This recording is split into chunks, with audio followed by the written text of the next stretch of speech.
más para adentro. Caminé Caminé más más para para adentro. adentro. Y hallé un hermoso jardín. Y hallé un hermoso jardín. Hoy voy a hablar de mi última película, Historias de Cabo Corrientes. No estaba previsto que entrara ahora ya en el capítulo 27 o 28. Filmin la estrena en su plataforma. Es decir, todos los que estéis suscritos a esta plataforma que es tan común y tan buena, ¿no? Podréis ver esta película mía, Historias de Cabo Corrientes. Entonces voy a explicar un poco cómo se gestó esta película, porque normalmente mis películas hasta ahora, las que he hecho, las otras tres anteriores, estaban basadas en libros, en mis libros, ¿no? En el Viaje al País de las Almas, filme Retorno al País de las Almas, y luego Comián, y luego Socotra, Isla de los Genios, basada en Socotra. Es decir, son trabajos sobre los que había un estudio previo de cariz antropológico, y había escrito texto, había hecho libros, había realizado muchísimas fotografías, o sea que no eran temas desconocidos para mí, todo lo contrario. Yo llegaba ya con las cámaras y estaba filmando a la gente que era amiga mía. Por eso a veces muchos espectadores dicen: ¿y cómo has conseguido que la gente esté tan tranquila y que parece que no esté la cámara, incluso en medio de rituales? Bueno,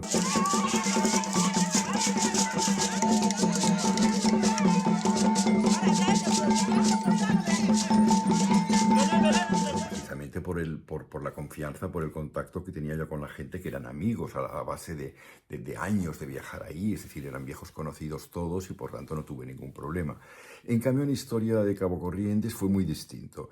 Para empezar, la filmé en Colombia, para mí terreno desconocido, porque yo siempre he trabajado en África y en Oriente, ¿no? Y todo vino a raíz de Retorno al País de las Almas, la película que rodé, que filmé sobre los fenómenos de trance y posesión. Tuve la suerte de que la viera Jaime Abello, que es el director de la Fundación Nuevo Periodismo, de García Márquez, de Gabo, ¿no? Y entonces él vio la película y le interesó mucho. Y hizo todo lo posible para que yo pudiera asistir al Festival de Cine de Autor de Barranquilla, un festival muy interesante que habían directores jóvenes de toda América, y aquel año yo fui el artista invitado, lo que me provocó también un poco de miedo, ¿no? Porque era un poco el síndrome del impostor. Yo soy escritor y fotógrafo y he hecho algunas películas, pero son muy personales, pero yo no he estudiado cine y entonces me obligaron, participé como invitado en mesas en las que hablaban de las diferencias entre el cinéma verité y el documentalismo, y bueno, me metí en muchos berenjenales, pero yo decía lo que yo pensaba. Es decir, porque hay unas tendencias, ¿no? En este cine, según algunos autores, no se puede tocar nada, no se puede en la edición, no se puede añadir nada en el sonido, todo tiene que ser tal como se hizo, porque si no es mentir, manipular. Bueno, yo les dije: mira, para mí el mejor cine documental es el de Robert Flaherty, ¿no?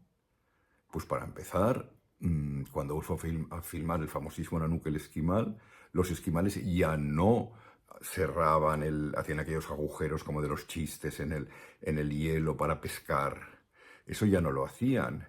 Después las familias que salen no eran reales, hicieron como una especie de casting, es decir, vestían de maneras que ya quizá ya no las vestían. Es decir, fue una reconstrucción de un sistema de vida que ya había desaparecido o estaba desapareciendo.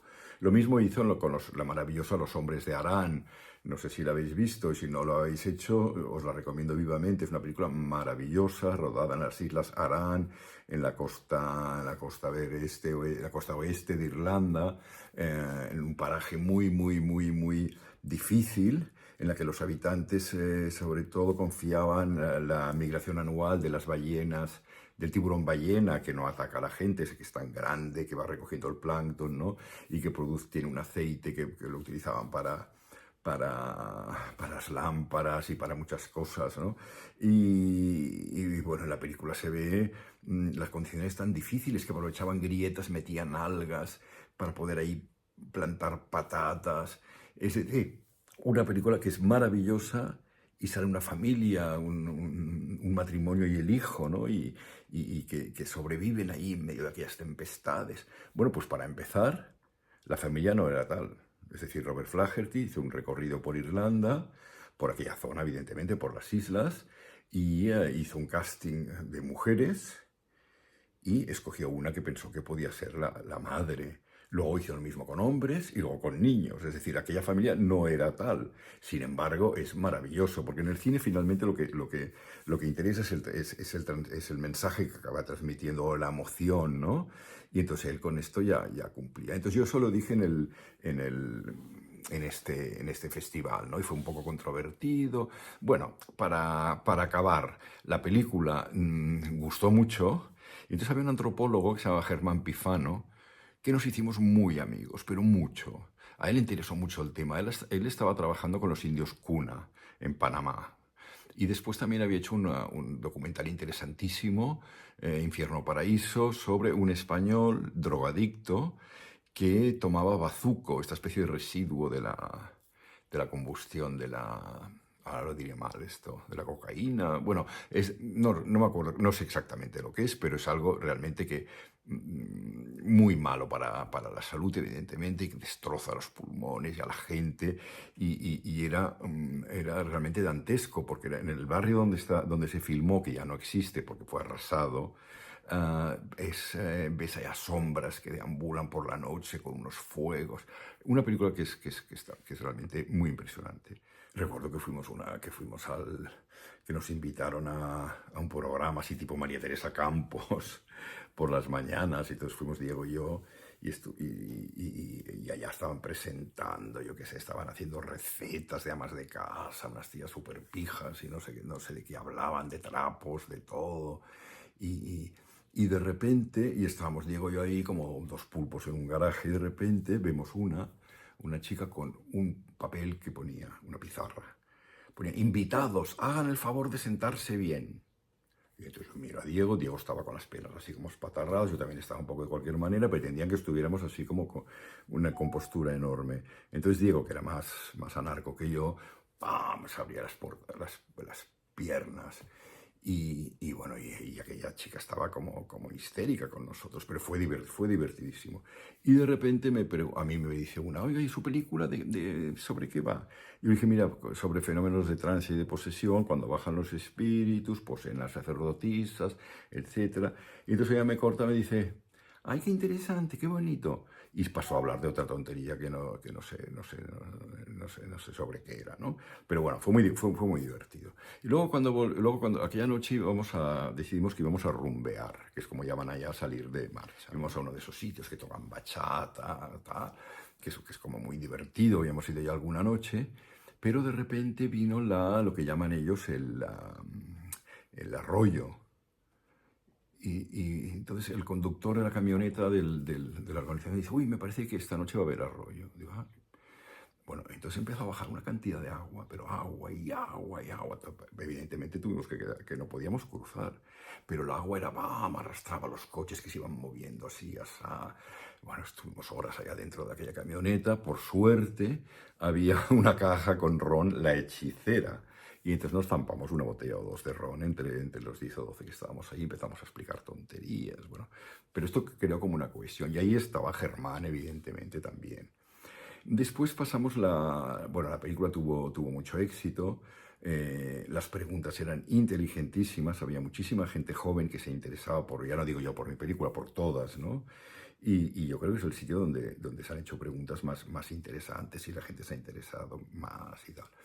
Y luego fuimos a un sitio que se llamaba San Basilio de Palenque, que es un lugar donde se seguía hablando, porque la gente joven ya no lo habla, pero las abuelas y los abuelos aún se acuerdan, se sigue hablando un idioma bastante relacionado con Yoruba de Nigeria, es decir, porque en los palenques es donde los esclavos escaparon, y entonces ahí rehicieron muchas de sus costumbres y conservaban el idioma. Lo que no se ha conservado en Colombia, como ha pasado en Haití, en Cuba, en Brasil, incluso en Nueva Orleans, etcétera, sino que allí se ha adoptado el cristianismo, aunque es un cristianismo que evidentemente, tiene influencias también de religión africana, pero es bastante básico, bastante cristiano. Y entonces fue, yo creo que ha sido el lugar donde hemos pasado la película más bonito, porque era en un gallinero, fue en un gallinero. Pusieron una sábana con unas pinzas y un aparato de batería, con una batería así, para poder tener electricidad para poder proyectar la película, ¿no? Entonces había gente muy joven y yo recuerdo, bueno, que pasó un pobrecito, un perro pobrecito que rozó el alambre este y empezó a gritar como un loco porque le pasó un calambrazo, ¿no? Y después de la película, que les interesó mucho, ellos me dijeron, ¿con qué cámara hay que rodar? ¿Qué podemos hacer? ¿Usted qué nos aconseja para nuestras películas que queremos hacer? ¿Qué tipo de vídeos? ¿Qué hacemos? ¿Una cámara de estas pequeñas, Sony o no sé qué? Y entonces querían saber tecnicismos. Dije, mire, no vengan con tecnicismos porque sus viejitos, como llaman a sus padres así, sus viejitas, van a morir porque es ley de vida, ya son muy mayores y son las únicas que se acuerdan de hablar este idioma ancestral. O sea que ustedes cojan los móviles, cojan son pequeñas cámaras que encuentren, allá hay mucho mercado de segunda mano, bueno, segunda mano vais a saber dónde se ha sacado, pero bueno, se pueden conseguir cámaras relativamente baratas, incluso un poco pasadas de moda, les dije, en Cartagena o donde fuere, y lo que tenéis que hacer es conseguir rápido estas cámaras y ir a vuestra casa y vuestra abuela, vuestro abuelo, que os empiecen a explicar historias de cuando eran jóvenes, que os hablen en este idioma, en qué creían, si hacían algún ritual cuando pasaba algo, si había magia. Es decir, que les cuenten todo eso porque eso es muy importante y va a desaparecer. Y eso es lo que ustedes tienen que grabar. Bueno, pues Germán y yo nos hicimos muy amigos. A él le impresionó mucho la película y me dijo, eso tienes que hacerlo porque en Colombia hay una zona en el Chocó que son afrodescendientes y que es muy interesante, tienen sus propios mitos. Yo si queréis puedo hacer un poco de investigación y juntos podemos hacer una película. Yo aporto el guión o la investigación, mejor dicho, y tú pues haces tu película como si se te antoje, ¿no? Con libertad creativa total. ¿Por qué no nos asociamos? Y dije, hombre, me parece fantástico. Lo que pasa es que yo era un poco reticente, porque como he dicho antes, todas mis películas han sido muy personales y sobre temas sobre los que yo ya he investigado, los he trabajado mucho, allá en un territorio para mí virgen totalmente. Es decir, llegar a un sitio y empezar a filmar, cosa que nunca he hecho y que siempre me ha dado mucho miedo, porque tengo mucho miedo de molestar, de inmiscuir, de meterme en las vidas de la gente, etc. Me dijo, no te preocupes, que yo ya empezaré a trabajarlo y haremos la película, ¿no? Bueno, yo de momento tiré un poco de balones fuera. Lo que pasa es que él vino aquí porque él estaba. La película tuvo la suerte que el editor de Almodóvar en aquellos momentos, Salcedo, coincidió con Germán en un festival. Hablaron y le interesó mucho que el proyecto. Entonces dijo: mira, pues sí, te lo voy a editar. Y claro, para Germán, que no había hecho ninguna película de envergadura hasta entonces, y así que todo un señor productor de películas internacionales se interesara por su trabajo, más tan distinto a lo que hacía normalmente, pues le llenó de satisfacción y hicieron un trabajo realmente maravilloso. Lo que pasa es que Salcedo estaba ocupadísimo siempre con Almodóvar y otras películas, y entonces no siempre podía tener una continuación. Bueno, en resumen, que Germán vino varias veces a España para acabar esta película y venía a casa, pasó mucho tiempo en mi casa con mi pareja en el campo, en Girona, en Ampurdá, y ahí se forjó una amistad. También venía con Victoria Cedeño, su novia y luego su esposa, y allá hablábamos, uno de esos amigos enormes que he tenido, muy grandes. Hablábamos de política, de cine, de todo, y se forjó una amistad maravillosa. Bueno, pues entonces al cabo de unos años, ahora no me hagáis decir el año porque no me acuerdo, debía ser el 2017, no sé, no lo sé, por ahí. Él y Victoria fueron a esta zona del Chocó. Yo antes hablábamos por Skype. Y entonces me enseñaron el mapa y se veía el Golfo del Tribugá, que es donde van las ballenas de Alaska a Patagonia, van a este golfo a acoplarse y a tener sus ballenatos, ¿no? O sea que es un lugar maravilloso. Y entonces me enseñaron la costa, esa costa en el mapa, a través de Skype, ¿no? Y me decían, Victoria decía, bueno, esta zona es un poco turística. Y dije, bueno, pues es turística, ¿por qué no vamos a esta otra zona? Entonces les indiqué el Cabo Corrientes hacia el sur, había una zona que no estaba escrito nada, ¿no? Entonces pensé, "Y este sitio que debe ser muy extraño, ¿no?". Y entonces empezaron, bueno, no sabemos si se puede ir, porque no sé qué, quizás haya problemas de orden público. No sé, dije, problemas de orden público, porque para mí orden público pues son disturbios y cosas de estas, ¿no? Ya que yo parecía una selva. Lo que luego yo supe que en Colombia orden público quiere decir guerrilla y narcotraficantes, etcétera. Pero en aquellos momentos yo no lo sabía. Y ellos también, como son colombianos y muy bien educados, los colombianos nunca dicen que no. No se puede decir no. Tienen, como dicen los españoles, tienen que decir, ay, sí, pues quizás, pues cómo no, pues podría ser. O sea, utilizar toda una serie de eufemismos, ¿no? Entonces dije, bueno, pero yo creo que aquí puede ser muy interesante, porque si el otro lugar es turístico, pues a mí que no se nos ha perdido nada en un sitio muy turístico, ¿no? Yo no estoy en contra de los turistas, pero si queremos hacer un documental sobre los mitos y las sirenas y todo lo que ellos me hablaron, pues claro, allá entre turistas, pues no sé si era realmente el lugar. Luego, cuando vi lo que era, ellos entendían, lo que entendían por turismo, no es de turismo nada, es decir, había como dos campamentos, y ahí iban algunos pescadores de Medellín y también algunos estudiantes muy de vez en cuando, pero eso de turistas franceses, alemanes, así con la crema Nivea, al sol, eso, no, vamos, para nada. Bueno, entonces me hablaron de un hombre que parecía Homero, que era ciego, que hacía unos relatos fantásticos. Y entonces yo creí que aquello sería realmente interesante ir ahí, ¿no? Entonces dije, pues sí, sí, sí, sí, vamos. Entonces un día, parece que era agosto, nos presentamos con Albert Serrador en cámara, Jordi Tresserras, mi pareja, mi compañero, mi marido, en sonido, yo y que también llevaba una segunda cámara, pero más que nada era dirección, y luego Victoria, ¿no? Que fue de producción ejecutiva. Vale, nos plantamos en Medellín, de ahí tomamos una avioneta y en 20 y pocos minutos pasamos de Medellín, que en aquellos momentos ya era una ciudad pujante, que había cambiado, ya no era la ciudad del narcotráfico, sino había tenido un alcalde, que ahora no recuerdo el nombre, que fue muy activo y que cambió la ciudad radicalmente. Entonces pasamos de los barrios modernos, de las librerías, los centros culturales de Medellín, que están muy bien, los barrios pijos con restaurantes japoneses y tiendas chic y todo este rollo.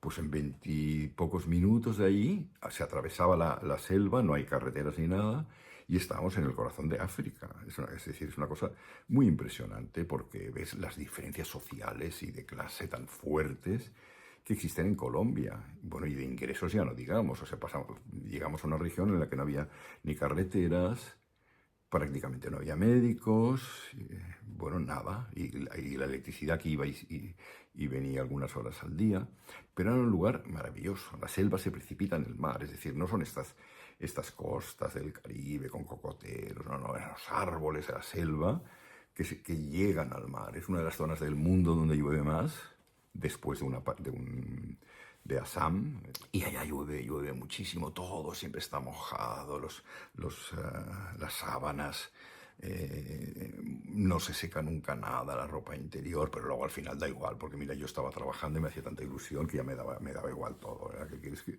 Bueno, pero entonces las cosas empezaron como a torcerse, todo fue muy difícil, pero bueno, creo que deberé continuar la semana que viene, porque el tiempo se está acabando.